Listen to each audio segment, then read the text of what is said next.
He's 80 years old, but his fans keep him young at heart. Alexei Leonov is a hero here in Russia and a legend among fans of space exploration. That's because of a remarkable feat exactly 50 years ago.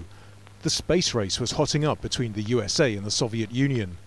So news that cosmonaut Leonov had spent 12 minutes outside the Voskhod 2 capsule orbiting Earth was a huge deal not just for Russians, but for people around the world. Half a century later, he remembers the political pressure as well as the technical challenges that he faced. What I remember is unusual silence. I heard my heart beating. I heard myself breathing, which never happened before. And at that moment, someone calls me and says, "Alexei, how are you? We, the members of the Politburo, are gathered here and can see you tumbling there. We ask you to be cautious. We're waiting for you. Come back."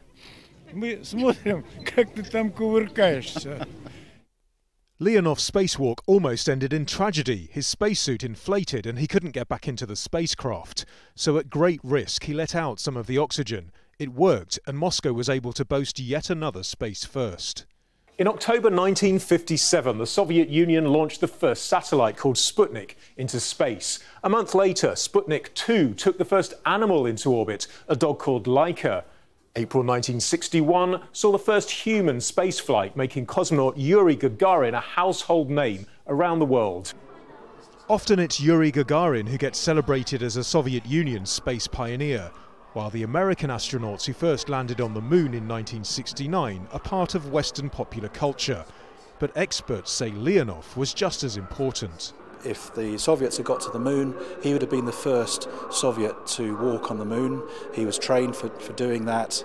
1975, he flew the Apollo-Soyuz mission when he and Tom Stafford from NASA shook hands in orbit.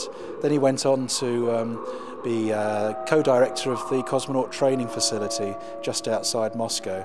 So he's a tremendously important figure.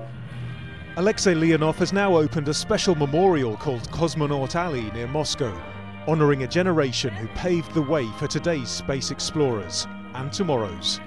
Nadeem Barber, Al Jazeera.